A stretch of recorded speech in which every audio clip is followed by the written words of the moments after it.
Hello guys, welcome back to my channel. మీ సురాబేట అబ్బాయి. ఎలా ఉన్నారు అందరూ? అందరికీ వినాయక చవితి శుభాకాంక్షలు. చాలా రోజులైంది నేను వీడియో అప్లోడ్ చేసి, దగ్గర దగ్గర 3 మంత్స్ అనుకుంటా. సో ఈ 3 మంత్స్లో చాలా జరిగినాయి. దాని గురించి నేను మాట్లాడదామని వచ్చిన. ఇంకా ఏంటంటే, మీరు thumbnail చూస్తే మీకు అర్థమైపోయి ఉంటుంది. సో అమెరికాలో అయితే మనము మొదటి జాబ్ని అయితే నేను క్రాక్ చేసిన అన్నమాట. సో బ్యాక్ టు బ్యాక్ 2 జాబ్స్కి ఇంటర్వ్యూలు ఇవ్వడము, 2 ఆఫర్ లెటర్స్ రావడము, దాని తర్వాత కొన్ని జరిగినాయి అన్నట్టు. అంటే లైక్ సిపిటీకి అప్లై చేయడము, సిపిటీ తర్వాత ఓపీటీ అని ఉంటుంది. సో ఈ కాలేజ్ చుట్టూ తిరగడము, మధ్యలో డెడ్ లైన్ అయిపోవడము, సో ఇలాంటివి చాలా జరిగినాయి. ఈ వీడియోలో కంప్లీట్గా మీకు చెప్తాను. And more ever, so civil engineers అయితే ఎవరైతే ఉన్నారో ఖచ్చితంగా ఈ వీడియోని ఎండ్ వరకు చూడండి. చాలా ఇన్ఫర్మేటివ్గా ఉంటుంది. అండ్ ఇప్పుడు యూఎస్ఏలో కానీ, ఇప్పుడు ఎవరైతే యూఎస్కి కొత్తగా వద్దాం అనుకుంటున్నారో కానీ వాళ్ళకు కూడా యూజ్ ఉంటుంది. ఎందుకంటే జాబ్ సర్చింగ్ ఎలా చేయాలి అని, అంటే లైక్ నేనైతే కొన్ని టిప్స్ అయితే నేను నా వీడియోస్ ద్వారా మీకు చెప్పాలని నేనైతే అనుకుంటున్నాను. So let's begin the video. So exactly 3 months back అయితే మనము సిరీస్ అనేది స్టార్ట్ చేసాము, 50-50 సిరీస్. ఆ సిరీస్లో ఏంటంటే మనం కంప్లీట్గా సివిల్ గురించి, అంటే లైక్ సివిల్ ఇంజనీరింగ్ ఫీల్డ్స్ గురించి, సివిల్ ఇంజనీరింగ్ డిపార్ట్మెంట్స్ గురించి, టైప్ ఆఫ్ ఇంజనీరింగ్ గురించి, ఏ ఏ జాబ్స్ ఉంటాయి దాని గురించి, మళ్ళీ బేసిక్గా ఎట్లా లైసెన్స్ తీసుకోవాలి అనేది కొన్ని వాటి గురించి మాట్లాడదాం అనుకున్నాము. బట్ ఒక 10 వీడియోస్ చేయగానే ఏంటంటే, 10 వీడియోస్ తర్వాత so one of my friend who is working in the like leading department in engineering in USA, తను నాకు సజెస్ట్ చేశాడు. సో ఇప్పుడు నువ్వు ఫైనల్ సెమిస్టర్ కాబట్టి ఇప్పటి నుంచే బాగా ఆపర్చునిటీస్కి, అంటే లైక్ కాలేజ్లో ఉన్నావు కాబట్టి internship, like full time jobs చాలా అనేది నీకు ఆఫర్స్ వస్తాయి. సో ట్రై చేయని నాకు ఒక సజెస్ట్ చేశాడు. ఆ సజెషన్లో భాగంగా నేనైతే హంటింగ్ అనేది స్టార్ట్ చేసిన. సో రెజ్యూమ్ బిల్డ్ చేసుకోవడము, లింక్డ్ఇన్ ప్రొఫైల్ని బిల్డ్ చేసుకోవడము, ఇండీడ్లో ప్రొఫైల్ వేయడం, జిప్ రిక్రూటర్లో, అలా నేను ఆ ప్రాసెస్లో ఏంటంటే డైలీ 1 to 2 hours దాంట్లో స్పెండ్ చేసేటోడిని. సో ఫైనల్గా అయితే మనము ఇండీడ్లో మనకైతే కాల్స్ వస్తుండేది, కానీ లింక్డ్ఇన్లో కాల్స్ వచ్చినాయి, ఇండీడ్లో కాల్స్ వచ్చినాయి. సో వచ్చినప్పుడు ఏంటంటే మనం కొన్ని మిస్టేక్స్ చేసినాం. కొంతమందికి ఏంటంటే స్పాన్సర్షిప్ వాళ్ళు ఇవ్వరు, వాళ్ళకి జస్ట్ స్పాన్సర్షిప్ లేకుండా సిటిజన్ కావాలంటారు. కొంతమంది అంటే పర్మనెంట్ పిఆర్ కావాలంటారు, కొంతమంది గ్రీన్ కార్డ్ హోల్డర్ని తీసుకుందామని. సో ఇలా కొన్ని ప్రాసెస్లో నాకైతే రిజెక్ట్ అయిపోవడం, చాలా ఇంటర్వ్యూలు రిజెక్ట్ అయిపోవడం అనేది జరిగింది. సో రెజ్యూమ్ కూడా ఏటీఎస్ స్కానింగ్లో పోవడం జరిగింది. సో ఇవన్నీ నేను రెక్టిఫై చేసుకుంటూ వచ్చేసాను. ఇవన్నీ రెక్టిఫై చేసినాక నాకేంటంటే, నాకు ఒక స్ట్రక్చర్ అర్థమైంది. ఓకే, సో మనం బయట మార్కెట్ ఇట్లా ఉంది, మనం దీన్ని తగ్గట్టు అప్డేట్ అవుతూ ఉండాలని నాకు అర్థమైంది. సో జాబ్స్కి అప్లై చేసేటప్పుడు నేను స్టార్టింగ్లో ర్యాండమ్గా నా రెజ్యూమ్ని ఎలా పడితే అలా పెట్టేసేవాడిని. తర్వాత ఆ జాబ్కి ఏం క్వాలిఫికేషన్ ఉంది, సో జాబ్ రోల్ ఏంది, సో మన స్కిల్స్కి మన ఎక్స్పీరియన్స్కి ఎట్లా మ్యాచ్ అవుతుందనే దాన్ని బట్టి నేను రెజ్యూమ్ అప్డేట్ చేసేవాడిని. సో ఫైనల్గా అయితే మనకు లాస్ట్ మంత్ August 27కి ఇక్కడ మన నియర్ బై ఒక మంచి కంపెనీలో అయితే in persons first phone screening అయింది. దాని తర్వాత ఇంటర్వ్యూ అనేది నాకు అయ్యింది. సో ఇన్ పర్సన్ ఇంటర్వ్యూ అయ్యింది. ఇట్స్ లైక్ ఏ పెద్ద కంపెనీ కాదు, ఒక చిన్న company, but okay, good pay అన్నట్టు. సో స్టార్టింగ్లో యూఎస్ ఎక్స్పీరియన్స్ కోసం ఏదో ఒకటి చేద్దామని ఫిక్స్ అయిపోయి దాంట్లో జాయిన్ అవుదాం అనుకున్నా. బట్ వితిన్ 1 వీక్లో మనకు వేరే కార్పొరేట్ కంపెనీలో మళ్ళీ సేమ్ ఇదే విధంగా మనకు కాల్స్ రావడము, స్క్రీనింగ్ అవ్వడము, ఇన్ పర్సన్ ఇంటర్వ్యూ అనేది అయింది. సో ఫస్ట్ ఇంటర్వ్యూ గురించి నేను అంత ఏం లైక్ నేనేం డిస్కస్ చేయదలుచుకోలేదు. సో సెకండ్ ఇంటర్వ్యూ, ఇప్పుడు సెకండ్ కంపెనీలో నేను జాయిన్ అవుతున్నా. సో సెకండ్లో ఇంటర్వ్యూ నాకు ఎలా జరిగింది అనేది నేను చెప్తాను. సో ఇంటర్వ్యూ ప్రాసెస్ వచ్చేసి ఏంటంటే, మనకు కంప్లీట్గా లైక్ ఇన్ పర్సన్స్ ఒక హాల్లో మనకు జరిగింది. ఒక 4 to 5 మెంబర్స్ బోర్డ్ మెంబర్స్ ఉన్నారు.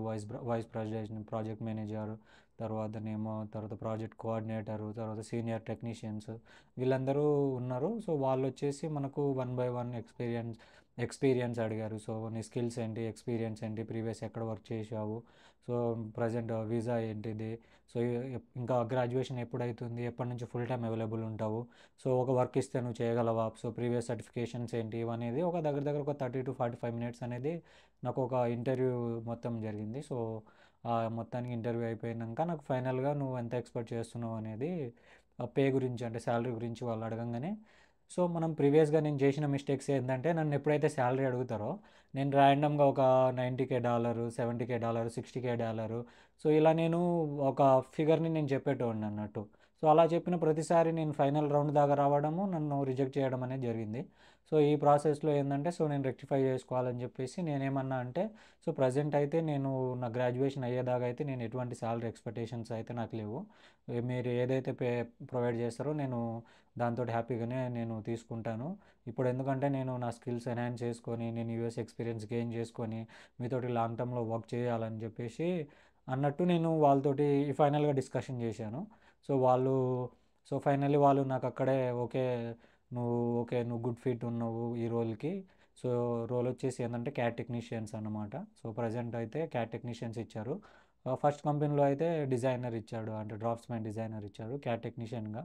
సో ఇప్పుడు మనం క్యాట్ టెక్నీషియన్స్ దాని గురించి అనేది కంప్లీట్ ఒక డీటెయిల్ వీడియో నేను ఇంకొక దాంట్లో చేస్తాను. సో ఇప్పుడు వచ్చేసి ఫైనల్గా వాళ్ళు నేను మీకు ఆఫర్ లెటర్స్ సెండ్ చేస్తాము అని చెప్పేసి చెప్పారు. నాకు బాగా ఎగ్జైట్మెంట్ అవుతుండే అన్నట్టు. సో ఓకే, ఫస్ట్ టైం వచ్చినప్పుడు ఓకే బాగా ఎగ్జైట్మెంట్ ఫీల్ అయిన 2-3 డేస్ వెయిట్ చేసిన ఆఫర్ లెటర్ కోసము. సో ఫైనల్గా ఇది కూడా మనకు వస్తుందా రాదా అంటే చాలా కంపెనీస్ దాని ముందు 7-8 ఇంటర్వ్యూస్ అయినాయి, అందరు అలానే చెప్పారు అని చెప్పేసి వెయిట్ చేస్తుండే. ఫైనల్లీ వితిన్ 2 డేస్లో అయితే వీళ్ళు మనకు ఆఫర్ లెటర్ అనేది రిలీజ్ చేశారు. పే వచ్చేసి నేనైతే మన యూఎస్ పే అయితే బేసిక్గా ఒక 55-60K ఇయర్లీ ప్యాకేజ్ అయితే ఉందన్నమాట. సో మొత్తానికైతే మనం ఈ జాబ్ అనేది ఒకటి తెచ్చుకున్నాము. సో జాబ్ వచ్చిందంతా ఒక ఎత్తు అయితే నెక్స్ట్ మనకు ఇంకొక ప్రాసెస్ అయిపోయింది. ఎందుకంటే నేను ఫైనల్ సెమిస్టర్లో ఉన్నా కాబట్టి నాకు ఫుల్ టైం చేయడానికి లేదు, కేవలం 20 అవర్సే. దట్టు సిపిటీ అప్లై చేయాలన్నారు.